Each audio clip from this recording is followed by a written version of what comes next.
Everyone, my name is Khushboo Chaudhary and welcome to our channel Be Studiotic. आज की video में हम करने वाले हैं एमपीएस 002 की unit 9 end of cold war, जिसे हिंदी में कहते हैं शीत युद्ध का अंत। स्क्रीन पे दिए गए सभी कोर्सेज के लिए वीडियो इंपॉर्टेंट रहने वाली है, सो वीडियो को एंड तक देखिएगा। अच्छी लगी तो लाइक शेयर कमेंट करना बिल्कुल मत भूलिएगा और ऐसी वीडियोस के लिए हमारे चैनल को भी सब्सक्राइब करें। इसके साथ आप हमारे साथ जुड़ सकते हैं टेलीग्राम चैनल पर, जहां पर आपको इन सभी वीडियोस के फ्री पीडीएफ अवेलेबल होंगे। चलिए वीडियो को स्टार्ट करते हैं। बात करेंगे बैकग्राउंड से। तो हम सब जानते हैं कि जो फर्स्ट वर्ल्ड वॉर हुआ था वो 1914 से 1918 के बीच हुआ था, राइट। फिर सेकेंड वर्ल्ड वॉर था 1939 टू 1945। तो अब देखो यहाँ पे क्या होता है कि जो अलाइड पावर्स थी, अलाइड पावर्स कौन थी? यूएस, यूएसएसआर, ब्रिटेन और फ्रांस। इन्होंने हरा दिया था किसको? एक्सेस पावर्स को। एक्सेस पावर्स कौन थी? जापान, इटली और जर्मनी। तो ये चारों अलाइड पावर्स ने मिलकर इन तीनों एक्सेस पावर को हरा दिया था और यहीं से जो सेकेंड वर्ल्ड वॉर है उसका एंड हो जाता है, ठीक है। अब बात करते हैं what is cold war. Main जो हमारी यूनिट है कि शीत युद्ध क्या होता है। The cold war refer to the competition, tension and the series of confrontation between US and USSR and backed by their respective allies. देखो, कोल्ड वॉर ना एक टेंशन का माहौल था, एक ऐसी सिचुएशन थी जहां पे ना सीरीज ऑफ कन्फ्रंटेशन यानी कि यूएस और यूएसएसआर बार बार आमने सामने आ रहे थे। लड़ाई होने वाली थी लेकिन लड़ाई नहीं हुई।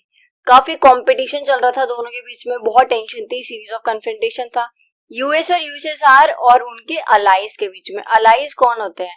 तो देखो, अलाइज थे जैसे कि जो वेस्टर्न कंट्रीज थी वो कुछ यूएस के साथ थी, तो वो वेस्टर्न अलायंस था। ऐसे ही ईस्टर्न अलायंस किसका था? यूएसएसआर का, ठीक है। अच्छा, कोल्ड वॉर और हॉट वॉर में डिफरेंस क्या होता है? तो छोटे से एग्जांपल से समझते हैं। आपने देखा होगा कि आप जैसे रोड पे आपने देखा होगा कि दो गाड़ी जब आपस में क्लैश हो जाती हैं, है ना, तो फिर हमें क्या देखने को मिलता है? हालांकि बहुत सारी सिचुएशंस वहां पे बन सकती हैं, बट मेजरली हमें वहां पे दो सिचुएशंस देखने को मिलती हैं। पहली तो एक दूसरे का सर लोगों ने फाड़ दिया है, काफी लड़ाई हो गई है ना, खून वून बह गया है।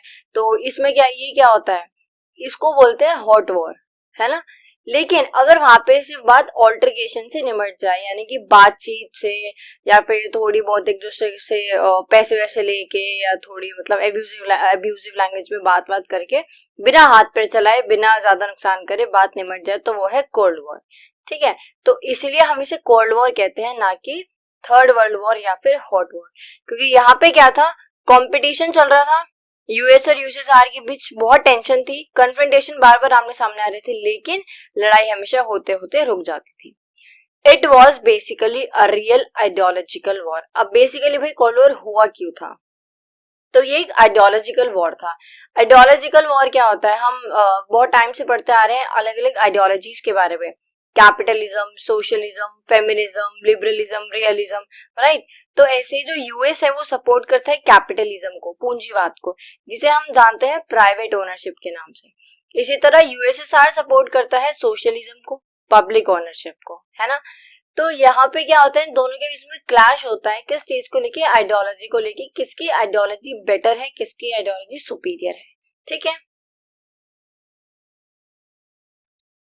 अब बात करते हैं क्यूबन मिसाइल क्राइसिस। तो क्यूबन मिसाइल क्राइसिस सबसे हाई पॉइंट है, जहां पर लग रहा था कि अब ये जो कोल्ड वॉर है ये थर्ड वर्ल्ड वॉर में बदल जाएगा। In April 1961, the leader of USSR were worried the USA would invade communist rule in Cuba. 1961 अप्रैल में क्या होता है? जो यूएसएसआर के लीडर हैं वो काफी वरिड होते हैं ये सोच कि कहीं जो अमेरिका है वो क्यूबा पे कब्जा ना कर ले, ठीक है। क्यूबा क्या है? तो देखो, क्यूबा है अलाय यानी कि दोस्त किसका? यूएसएसआर का, जो कि उससे फाइनेंशियल और डिप्लोमेटिक एड लेता है, ठीक है। So Cuba was an ally of USSR, ally यानी दोस्त, तो क्यूबा अलाय है किसका? यूएसएसआर का, and received both diplomatic and financial aid from it, और दोनों ही डिप्लोमेटिक और फाइनेंशियल एड वो इससे लेता है। In 1962, the leader of USSR, Nikita Khrushchev, placed nuclear missiles in Cuba for converting Cuba into a Russian military base. 1962 में जो लीडर थे यूएसएसआर के, निकिता क्रुश्चेव, वो क्या करते हैं, वो न्यूक्लियर मिसाइल्स प्लेस कर देते हैं कहाँ, क्यूबा के अंदर, और क्यूबा को कन्वर्ट कर देते हैं एक रशियन मिलिट्री बेस के अंदर। अब भाई क्यूबा बीच में कैसे आ गया, है ना, जो यूएसएसआर है वो यूएसए और यूएसएसआर के बीच का क्लैश चल रहा था ना, सारा उनके बीच का कॉन्फ्लिक्ट था। तो देखो ये कुछ ऐसा है, अगेन छोटे से एग्जांपल से समझते हैं चीजों को इजी बनाने के लिए, कि आप एक गली में रहते हैं जिसमें आपका जो घर है वो एकदम कॉर्नर वाला है, और गली के बिल्कुल बीच में कोई आपका दुश्मन है जिसको आप मारना चाहते हैं, ठीक है, या फिर आप होली पे उसको गुब्बारा मारना चाहते हैं, राइट।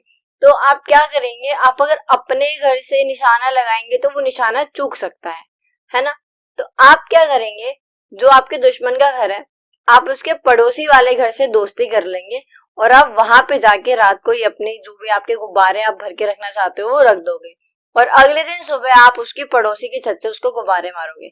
तो यहाँ पे जो चांसेस थे कि आप सामने वाले को डिस्ट्रॉय कर सकते हो बहुत ज्यादा बढ़ जाते हैं, है ना। लेकिन अगर आप अपने यहाँ से मारते तो वो थोड़ा मुश्किल हो सकता था। ये सिर्फ एग्जाम्पल था आपको समझाने के लिए कि क्यूबा बीच में क्यों आया, ठीक है। तो 1961 में जो यूएसएसआर के लीडर थे वो काफी वरीड होते हैं कि कहीं अमेरिका क्या ना कर ले, क्यूबा को इन्वेड ना कर ले, कब्जा ना कर ले, उसके ऊपर कम्युनिस्ट रूल वहां पे ना ले आए। इसीलिए क्योंकि क्यूबा अलाय है यूएसएसआर का, तो 1962 में निकिता क्रुश्चेव क्या करते हैं, क्यूबा को रशियन मिलिट्री बेस के अंदर क्या कर देते हैं, कन्वर्ट कर देते हैं। तो अब यहाँ पे भी जो, क्योंकि ये हाई पॉइंट है, बट यहाँ पे भी लड़ाई नहीं हुई, क्यों, क्योंकि जैसे 3 हफ्तों बाद ये बात अमेरिका को पता चलती है कि क्यूबा में ये सब चल रहा है, तो अमेरिका अपनी शिप्स को भेजता है और बोलता है कि जाओ, और जो सोवियत शिप्स हैं, सोवियत, तो यूएसएसआर को सोवियत यूनियन के नाम से भी जाना जाता है, तो अमेरिका अपनी शिप्स को भेजता है और सोवियत शिप्स को वार्निंग देता है कि या तो तुम वापस चले जाओ वरना लड़ाई हो जाएगी, और फिर जो सोवियत शिप्स हैं वो वापस चली जाती हैं, और फिर से यहाँ पे लड़ाई होते होते रुक जाती है। तो ये था पूरा क्यूबन मिसाइल क्राइसिस, ठीक है। नेक्स्ट है लॉजिक ऑफ डिटरेंस। देखो शॉर्ट में बता देती हूँ पहले कि लॉजिक ऑफ डिटरेंस का मतलब होता है कि जब दोनों साइड से जो लोग हैं वो बहुत अच्छे से जानते हैं कि अगर हमने अटैक करा तो सामने वाला भी हमें वापस अटैक कर सकता है, वो इतनी ज्यादा कैपेसिटी रखता है कि वो हमें डिस्ट्रॉय कर सकता है, तो इसलिए दोनों ही शांति बना के रखते हैं, ठीक है। अब बात करते हैं logic of deterrence. The logic of deterrence means when both sides have the capacity to respond against an attack and to cause so much destruction that neither afford to initiate war, है ना। Logic of deterrence का मतलब दोनों side जानते हैं कि एक दूसरे के पास, मतलब एक दूसरे जो भी ऑपोजिट साइड्स है वो इतनी कैपेसिटी रखती हैं कि अगर हम अटैक करेंगे तो सामने वाला भी हमें अटैक कर सकता है। The two superpowers and their allies were expected to behave as rational and responsible actors. इसलिए यहाँ पे दोनों ही सुपर पावर्स थे और जो अलाइज थे, जो उनके साथ जुड़ी हुई कंट्रीज थी, उनसे ये एक्सपेक्ट किया जाता है या किया गया है कि वो एक रिस्पॉन्सिबल एक्टर की तरह बिहेव करे, ठीक है, फाइट या फिर वॉर ना बनाए कोल्ड वॉर को, ठीक है। अब बात करते हैं डिटांट की।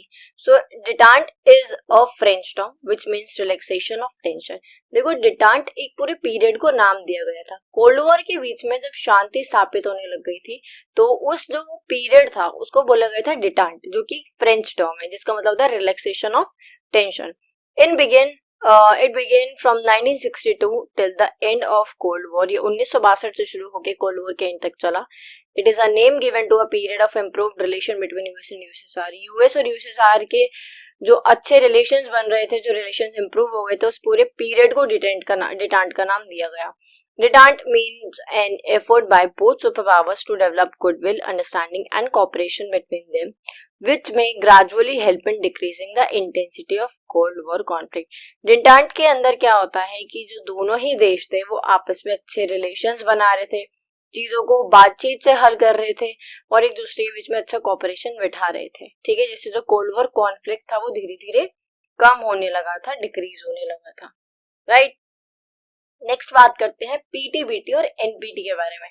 तो ये दोनों ही ट्रीटीज हैं और दोनों ही न्यूक्लियर वेपन से जुड़ी हुई हैं। In the post-1962 period, a number of agreements were concluded and several contacts established to ease the tension. 1962 के बाद क्या हुआ था कि बहुत सारे एग्रीमेंट साइन होने लग गए थे दोनों देशों के बीच और उनके अलायंस के बीच, ताकि जो कोल्ड वॉर है ये खत्म हो जाए और आगे जाके थर्ड वर्ल्ड वॉर में ना बदले। One such agreement was the Partial Test Ban Treaty, जिसे हम जानते हैं पीटीबीटी के नाम से। जो कि जुलाई 1963 में ब्रिटेन, यूएस और सोवियत यूनियन यानी कि यूएसएसआर के द्वारा साइन किया गया था। इसके अंदर क्या था, the nuclear test were causing serious damage to the environment and threat to mankind. इसके अंदर ये था कि भाई देखो, जो न्यूक्लियर टेस्ट है, आप लोग ये जो न्यूक्लियर टेस्ट करते हो, ये सिर्फ एनवायरमेंट को तो डैमेज कर ही रहे हैं, इसके अलावा ये मैनकाइंड के लिए, ह्यूमंस के लिए थ्रेट साबित हो रहे हैं, है ना। जैसे कि हम जानते हैं कि अमेरिका ने जो 2 जापानीज सिटीज हिरोशिमा और नागासाकी पे बॉम्बिंग करी थी, है ना, एटम बॉम्ब गिराया था, उसके बाद अभी तक भी वहां पे जो कुछ हमें लोग दिखते हैं वो विकलांग या फिर स्पेशल नीड्स के साथ बॉर्न हुए हुए दिखते हैं। तो इसलिए पार्शियल टेस्ट बैन ट्रीटी आई थी कि भाई जो न्यूक्लियर टेस्ट हैं ये एनवायरमेंट के साथ साथ मैनकाइंड को भी बहुत डैमेज कर रहे हैं, बहुत थ्रेट पहुंचा रहे हैं। So the partial test ban treaty banned all nuclear tests in atmosphere, on the ground and underwater including the high seas. तो पीटीबीटी के अंदर बैन कर दिया जाता है सभी तरीके के न्यूक्लियर टेस्ट को, चाहे वो एटमॉस्फेयर हवा में हो, चाहे वो ग्राउंड के ऊपर हो, चाहे वो पानी के अंदर हो, चाहे वो समुद्र के अंदर ही क्यों ना हो, सभी तरीके से इसको बंद कर दिया गया। लेकिन अभी भी जो अंडरग्राउंड टेस्टिंग थी उसको बंद नहीं किया गया था, but underground testing and nuclear weapon manufacturing continued. तो इसलिए न्यूक्लियर वेपन अभी भी बनाए जा रहे थे क्योंकि अंडरग्राउंड टेस्टिंग जारी थी। उसके बाद in 1968 a nuclear non proliferation treaty NPT was signed by UK, US and USSR. It was enforced in 1970। उसके बाद 1968 में एक और ट्रीटी एनपीटी जिसे बोलते हैं न्यूक्लियर नॉन प्रोलिफरेशन ट्रीटी, इसको साइन किया गया again UK, US and USSR के द्वारा, और 1970 में इसको एनफोर्स किया गया। The nuclear powers promise to refrain from transferring nuclear weapons and nuclear technology to countries. यहाँ पे बोला गया कि जो भी न्यूक्लियर पावर्स हैं, जो ऐसे देश हैं जिनके पास न्यूक्लियर बॉम्ब्स हैं, वो क्या करेंगे, वो इनको आगे ट्रांसफर नहीं करेंगे, और जो टेक्नोलॉजी है इसको बनाने की उसको भी वो आगे ट्रांसफर नहीं करेंगे। Not having them in the nuclear power in turn promise, और जो नॉन न्यूक्लियर पावर है, ऐसी कंट्रीज जिनके पास न्यूक्लियर वेपन नहीं है, वो इन देशों से किसी भी प्रकार का कोई न्यूक्लियर वेपन एक्सेप्ट नहीं करेगी और डेवलप भी नहीं करेगी। तो इसका मतलब है जिनके पास है वो क्या करेंगे, अब यूज नहीं करेंगे, और जिनके पास नहीं है वो अब नहीं बनाएंगे। ठीक है, ये थी पीटीबीटी और एनपीटी। बात करते हैं आईएनएफ ट्रीटी के बारे में, जिसकी फुल फॉर्म है intermediate range nuclear force treaty. Reagan had dreamt of freeing the world from the fear of nuclear war. He and Gorbachev worked hard, made it summit 4 times in the 4 years, and finally concluded treaty to destroy certain types of intermediate level ballistic missiles. INF treaty again एक nuclear bomb को लेके treaty है, जिसके अंदर जो Regan है वो चाहते हैं कि जो पूरा वर्ल्ड है ये फ्री हो जाए, किससे, जो न्यूक्लियर वॉर का डर है इससे। तो वो और गॉर्बाचेव जो कि सोवियत यूनियन से थे, ये डिसाइड करते हैं, हार्ड वर्क करते हैं, 4 साल में 4 समिट मीटिंग करते हैं, बड़े लेवल पे मीटिंग होती है।